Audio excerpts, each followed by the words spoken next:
Okay, I'm working on one of my carved bowls, whether it's a plate, platter, bowl. I handle it pretty much the same way. I start out by throwing and trimming a piece, so it's really pretty much finished. I could just glaze it as is, but we try to, set our work apart from other people's work, and one of the ways you do that is through altering and carving, piercing, beading, that sort of thing. And so what I start out with is I decide how many segments I'm going to divide this, and a lot of what I do when I'm designing starts out first by dividing the space. So this particular one, I divided the space into 5 pieces, and then I decide on the petal shapes, and so I've cut these out, and I'll start out by tracing the various petal shapes in the 5 segments, and then I decide how am I going to further divide that. So I have this shape, and then I made a second piece that's based off of that piece so that they kind of go together. So this one I put here, here, here, and then the last piece I put closer to the center. When I'm doing this, I try to think about, these are crystalline glazes, so I have to have wide open spaces for the crystals to grow. So you can see, actually, if I would have just left it with this large piece here, that would really work well with the crystals, but I can't help myself. I continue to divide the space because I like the piece to have some visual impact. And with these, I don't mind that the crystalline glaze over-nucleates. It gives it some kind of interesting texture, and it also gives more attention to the carving that I've done. So what I do is I start out by tracing these petals in, and then I use 2 different carving tools. One is beveled, so this side goes up against the pattern, and the bevel goes on the outside, and then I bevel it further using this tool by shaving off that part. So I'll just demonstrate that. So I've just carved this one here, so you can see the bevel is on the outside, and then I turn it and I carved this side. Now I'm going to I know that I'm going to be cutting this piece out so that I don't have to really bevel that, but this is going to remain in place, so I bevel this first, and I want these to look like they're pieces or petals that are overlapping. So instead of just cutting a bevel, I also want to blend this in so it looks like that is really being pushed down by the other petal. Alright, so I do that, and then I blend that in to this bevel here. Now this will end up being cut. This triangle will be cut out, and then when I cut this triangle out, I have to make this piece that's left, I have to make it appear to be rounded, so I'll bevel that as well.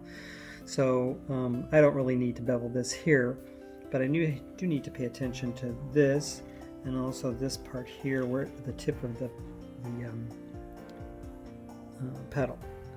And then I have a soft brush that I use to move the little trimmings away. And once I get that done, I want to crisp up this line. So I'll take this bevel tool and very gently reestablish that groove there. And then I also like to trim away the side of the petal to make it nice and clean.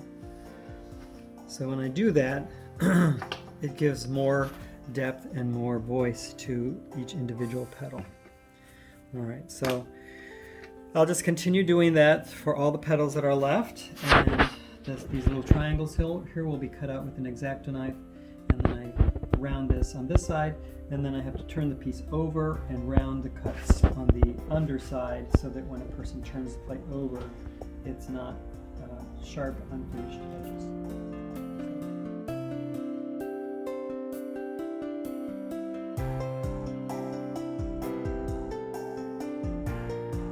So as you can see, I have carved the front side of this, and I have cut out these little triangles, and then I carve and shave this right here to give it the illusion that it is rounded, a rounded rim with petals overlapping that.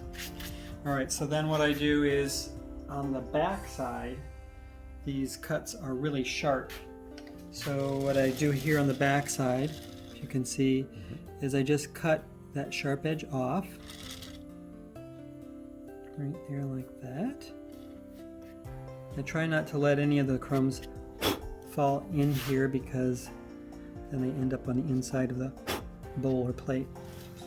And let's see here, I'll just carve this one like this. So I do this all the way around,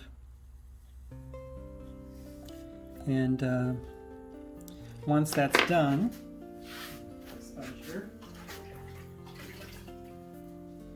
then rather than shaving it, what I do is I take a wet sponge and I just start to erode those lines, those carving lines, and it'll round off that edge really nice. So that's the sponged edge and that's the regular cut edge.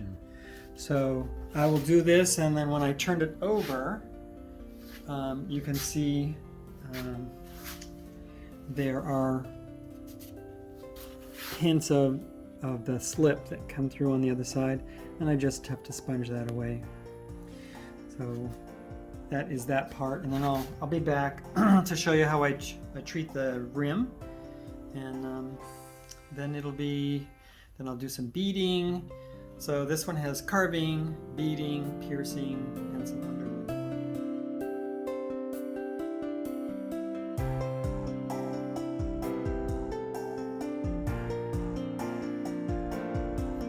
Okay, so I've carved this, I've pierced it, I've shaved the front and the back, and now what I'm going to do is I'm going to kind of take off all the drawing marks and smooth all my carving marks out, and this gives me a much better idea of the overall pattern that I'm left with, and then I will decide whether I'm going to add beads or not. And for me, I'm tempted to put beads here, but this is an open area where the crystals can grow. This is an open area where crystals can grow. So you really don't want beads there, but there are not many crystals that will grow here. So I'm going to bead here, and that'll add another decorative element to it. I hope this does help you to understand, there's a lot of work that goes into creating these pieces. I've had people ask me before, why is this piece, which is about the same size as this piece, why is this, so much more? And it has a lot to do with really two factors. The amount of work and time it takes to create the piece, that's a given. But also with crystalline glazes, they are so fickle, and they may either enhance the piece or they might distract from the piece. So if the piece comes out, it's the exact same size, maybe the pattern is very similar, but the crystals came out just perfect on it, that piece is going to be a little more expensive than a piece where the crystals don't really enhance the piece. So yeah, so I've been working on this piece. I threw it last week, trimmed it this week, and I've been carving on it and working on it for about 4 hours today. So that may help give a little more perspective in terms of why some pieces are a little more expensive than others. They just require a lot more focus, a lot more work.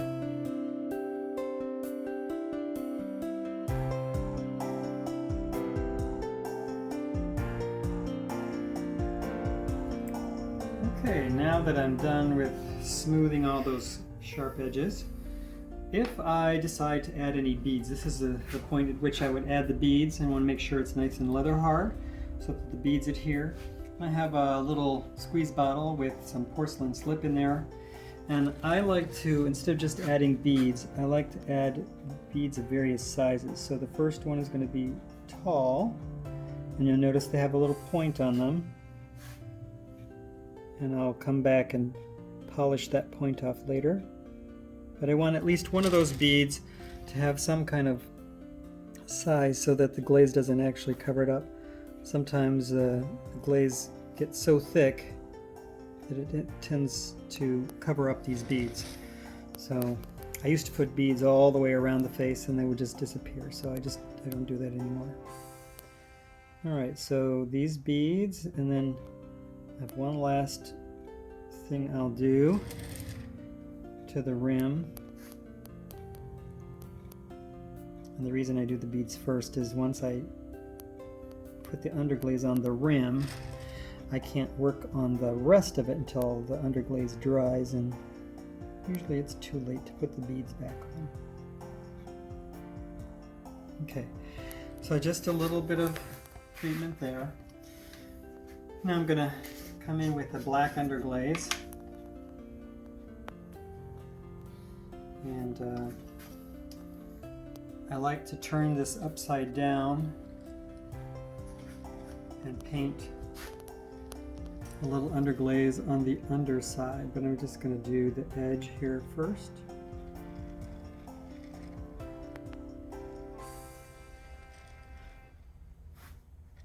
So I can forget about that part of it.